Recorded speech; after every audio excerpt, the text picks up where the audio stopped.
Every Wednesday on the show, it's all about the kiddos. So, of course, I have my friend Karen Coltrane, the CEO and president of the Children's Museum of the Lowcountry, here with me now to talk all about the kids. And first of all, we have to say congratulations to the Children's Museum. You guys opened up something pretty cool this week. We did.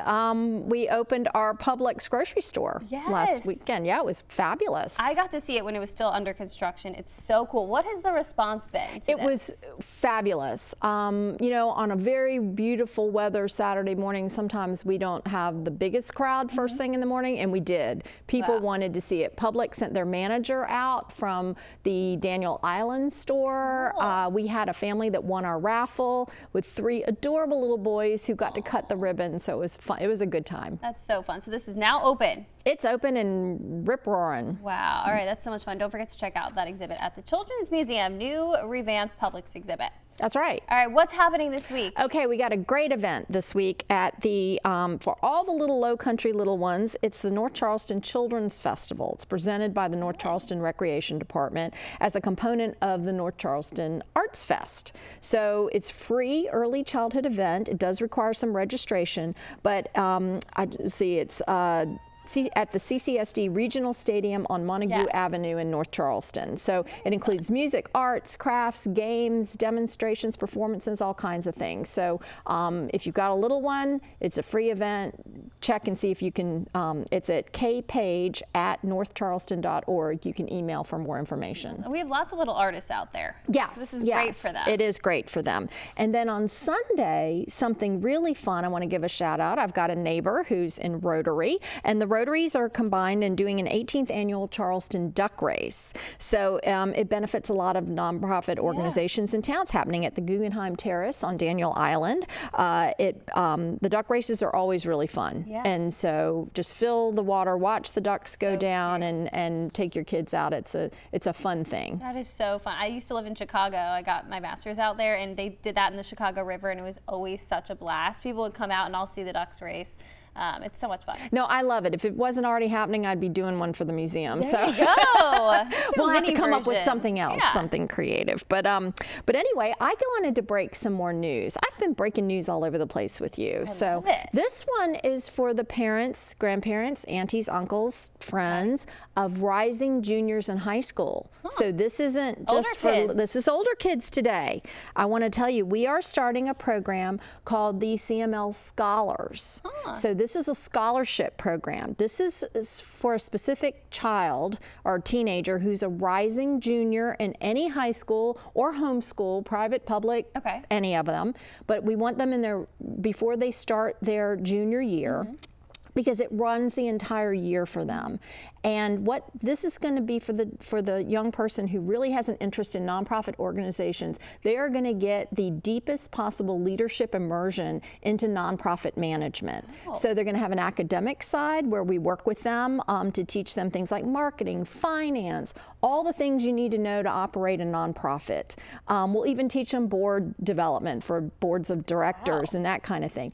And then in exchange, they're going to give 200 hours of service over the course of a year. So starting in the fall, they'll have Thanksgiving, Christmas, and summer to complete those hours of service with us. And if they do, they get a $2,500 scholarship for when they go to college, and they get a letter from me, personalized, for their college applications, talking about all the wonderful things they did. Yeah, that's going to make you stand out on a college application. I think it will. Yeah, and this is really not, I know, because I've run this program in other children's museums, and I've had people say, oh, but my child's in, you know, lacrosse and softball and debate, and they don't have time for 200 hours. This isn't that for that child. That child has lots of other things, teenager has lots of things to do. This is for the children that think that nonprofit service, either as a volunteer, maybe eventually a board of directors member one day, or they want a leadership role in a nonprofit one day. It's for the child that really wants to experience and have a deeper immersion into that. That's incredible. How many people are you selecting for this? Well, this is our first year, so we're going to kind of play it by ear and see. The last time I did it, the first time, I was hoping for a number about this big, and I ended up with a number about this big. So we'll see how it catches on. But applications are due the end of this month, and you can go to our website. I think Abigail had it up there a Yeah. minute ago, so that will, you can check that out. But let people know that if they've got a rising junior in high school, this may be something for them to look at. What an incredible opportunity. We hope so. It's an incredible opportunity for us too, because we really, we want to be a part of producing people who are educated about our sector. I'm always surprised that what people don't know about the nonprofit sector. Nonprofit doesn't mean no profit, because we have to pay the same electric bills. Dominion doesn't give us a discount on them, or we buy paper for the copier. We're a business, but we do it for a purpose, and so it makes it a little bit different. It's community owned. And who wouldn't want a letter from you also, right? Well, I don't know about that, but parents tend to like that piece of it a lot. That's because awesome. especially if you're in a big school, you might not even know your guidance counselor, or it's hard to get those for kids. Definitely. So the scholarship and the letter, we hope we're giving Low Country kids a nice lift into college. I love that. What a great idea. Yeah. All right, speaking of parents, what about your parents? Okay, got one.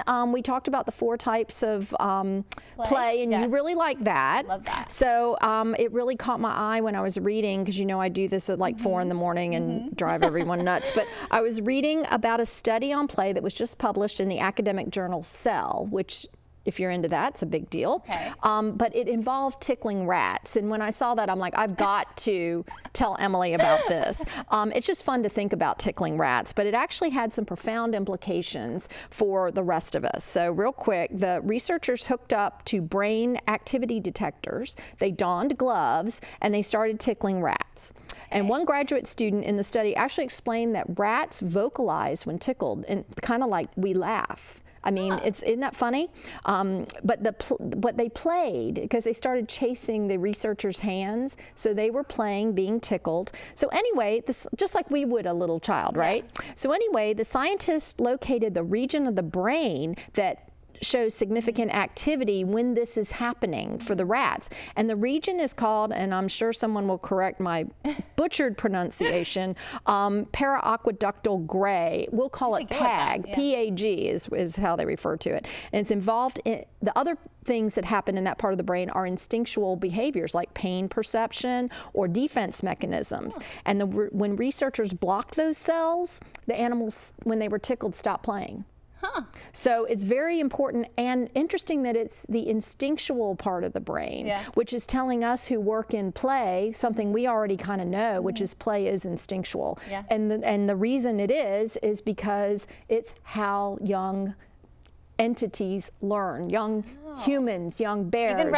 Even rats. Now, I'm going to give you a cliffhanger because you liked that the last time. Next time, we're going to talk about a non-mammal that has just been found to play. Okay, You'll be thinking about that. All right, we love that one. Get your thinking caps on, people at home. All right, Karen, thank you so much for this. Always so much good information as usual. Great. Talk to you soon. That's it. Talk to you soon.